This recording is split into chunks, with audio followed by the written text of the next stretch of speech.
ಸಂಸ್ಕಾರಗಳ ರೂಪದಲ್ಲಿ ಕೊಡಬೇಕು. ನೀವು ಗಂಡಿಗೆ ನೀವೇನ್ ಸಂಸ್ಕಾರ ಕೊಟ್ಟಿರ್ತೀರೋ ಅದು ಅವನಿಗೆ ದೊಡ್ಡ ಬಳುವಳಿ. ಹಾಗೇನೆ ಹೆಣ್ಣಿಗೆ ನೀವೇನ್ ಸಂಸ್ಕಾರ ಕೊಟ್ಟಿರ್ತೀರೋ ಅದು ಆ ಹೆಣ್ಣಿಗೆ ದೊಡ್ಡ ಬಳುವಳಿ, ಅದು ಶಕ್ತಿ. ಆ ದೃಷ್ಟಿಯಿಂದ ಗಂಡು ಮತ್ತು ಹೆಣ್ಣು ಇವತ್ತು ವಸ್ತುಗಳ ರೂಪದಲ್ಲಿ ವಿನಿಮಯ ಮಾಡ್ಕೊಳ್ಳೋದಲ್ಲ, ಅಲ್ಲಿ ಸಂಸ್ಕಾರಗಳ ವಿನಿಮಯ ಆಗ್ಬೇಕು. ತಂದೆ ತಾಯಿಗಳು ಮನೆಯಲ್ಲಿ ಮಗಳಿಗಾಗ್ಲಿ ಮಗನಿಗಾಗ್ಲಿ ಏನ್ ಸಂಸ್ಕಾರ ಕೊಟ್ಟಿರ್ತಾರೋ ಆ ಸಂಸ್ಕಾರವೇ ಅವರ ಬಾಳಿನ ಶಕ್ತಿ, ಚೈತನ್ಯ, ಸ್ಫೂರ್ತಿ ಆಗ್ತದೆ.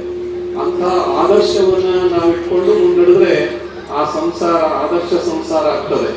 ಅಂತಹ ಒಂದು ಹಿನ್ನೆಲೆಯಲ್ಲಿ ಇವತ್ತು ಆ ಸಂಸ್ಕಾರವನ್ನು ಪಡ್ಕೊಂಡಿರ್ತಕ್ಕಂಥ ಎರಡು ಕುಟುಂಬಗಳ ಬೆಸುಗೆ ಈ ವಿವಾಹ ಸಂಸ್ಕಾರದ ಮೂಲಕ ಆಗಿದೆ. ಅದಕ್ಕೆ ಕಾರಣ ಅಂತಕ್ಕಂಥದ್ದು ಈ ಬಸವನಕೊಪ್ಪದ ದೊಡ್ಡ ಮನೆತನ, ಬಹಳ ನಮ್ಮ ಮಲೆನಾಡಿನಲ್ಲಿನೇ ಒಂದು ಶ್ರೇಷ್ಠವಾಗಿರ್ತಕ್ಕಂಥ ಮನೆತನ ಬಸವನಕೊಪ್ಪ.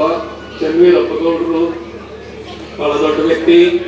ಅವರು ತಮ್ಮ ಗ್ರಾಮೀಣ ಪ್ರದೇಶದಲ್ಲಿದ್ದು ಒಬ್ಬ ಸಾಮಾನ್ಯ ಕುಟುಂಬದ ವ್ಯಕ್ತಿಯಾಗಿದ್ದು ಕೂಡ ತನ್ನ ವ್ಯಕ್ತಿತ್ವದ ಮೂಲಕ ಅಸಾಮಾನ್ಯರಾಗಿ ಬೆಳೆದು ಇವತ್ತು ದೊಡ್ಡ ಮನೆತನದ ಕುಟುಂಬವಾಗಿ ಇದು ರೂಪಿತವಾಗಲಿಕ್ಕೆ ಅವರು ಕಾರಣರಾಗಿದ್ದಾರೆ. ಅವರ ಪುತ್ರ ನಾಗೇಂದ್ರಪ್ಪ ನೋಡಿ, ಅವರಿಬ್ಬರು ಮಕ್ಕಳು ನಿಜಲಿಂಗಪ್ಪ ಮತ್ತು ನಾಗೇಂದ್ರಪ್ಪ, ಇವರಿಬ್ಬರು ಕೂಡ ಇವತ್ತು ಕೃಷಿಯನ್ನ ಆಧಾರವಾಗಿಟ್ಕೊಂಡು ಆ ಮೂಲಕ ಬಹಳ ಉನ್ನತ ಸ್ಥಿತಿನಲ್ಲಿ ಅವರು ರೂಪಿಸಿಕೊಂಡು ಬೆಳೆದಿದ್ದಾರೆ. ಮತ್ತೆ ತಮ್ಮ ಕುಟುಂಬ ಇಂದು ಮನೆತನದ ಪರಂಪರೆಯನ್ನ ಮುನ್ನಡೆಸಿಕೊಂಡು ಬರ್ತಾ ಇದ್ದಾರೆ. ಈ ಮನೆತನಕ್ಕೂ ಮುರುಘಾ ಮಠಕ್ಕೂ ಬಹಳ ಅವಿನಾಭಾವ ಸಂಬಂಧ ಇದೆ. ಅದು ಅವತ್ತು ಇತ್ತು, ಇವತ್ತು ಕೂಡ ಅದೇ ಪರಂಪರೆ ಮುಂದುವರೆಕೊಂಡು ಬರ್ತಾ ಇದೆ. ಆ ಹಿನ್ನೆಲೆಯಲ್ಲಿ ಈ ಮನೆತನದ ಸಂಸ್ಕಾರ ಇವತ್ತು ಈ ಆದರ್ಶನಲ್ಲಿಯೂ ಕೂಡ ಮುಂದುವರೆಕೊಂಡು ಬಂದಿದೆ. ಅಂತ ಒಬ್ಬ ಅಪರೂಪದ ವ್ಯಕ್ತಿ ಆದರ್ಶ ರೂಪಿತವಾಗಿದೆ. ಮತ್ತು ಅದೇ ಸಂಬಂಧ ಏನು ಸುಷ್ಮಾ ಪಾಟೀಲ್, ರುದ್ರಗೌಡ ಪಾಟೀಲ್ ಅವರು ರಟ್ಟಿಹಳ್ಳಿ ತಾಲೂಕಿನ ಯದಿವಾಳದವರು, ಅವರು ಕೂಡ ಅದೇ ಸಂಸ್ಕಾರದಲ್ಲಿ ತಮ್ಮ ಮಗಳನ್ನು ಬೆಳೆಸಿಕೊಂಡು ಬಂದಿದ್ದಾರೆ.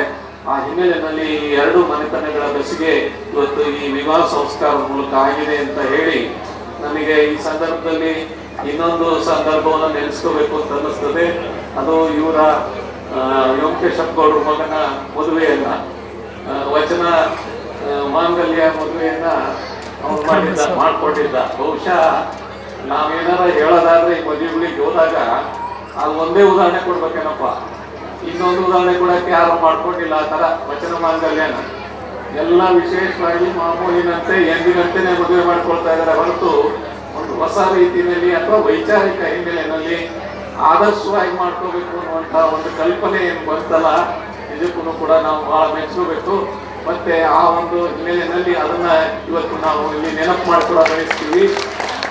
ಮತ್ತೆ ಅಂತ ಒಂದು ಹಿನ್ನೆಲೆಯಲ್ಲಿ ಇವತ್ತು ಈ ಒಂದು ಕಾರ್ಯಕ್ರಮವನ್ನು ಆಯೋಜನೆ ಮಾಡಿದ್ದಾರೆ. ಇಲ್ಲಿ ಹಿರಿಯರಾಗಿರ್ತಕ್ಕಂಥ ವೆಂಕಟೇಶಪ್ಪ ಗೌಡರು ಇಲ್ಲಿ ಉಪಸ್ಥಿತರಿದ್ದಾರೆ. ಅವರು ಕೂಡ ಈ ಮನೆತನಕ್ಕೆ ಬಂದು ಚನ್ನವೀರಪ್ಪ ಗೌಡರ ಒಂದು ಆಶ್ರಯದಲ್ಲಿ ಬೆಳೆದು ಇವತ್ತು ಹಿರಿಯರ್ಥದಲ್ಲಿ ಕೂಡ ಒಂದು ದೊಡ್ಡ ರೀತಿಯಲ್ಲಿ ಈ ಕುಟುಂಬವನ್ನ ವ್ಯವಸ್ಥಿತವಾಗಿ ರೂಪಿಸಿ ಬೆಳೆದಿದ್ದಾರೆ.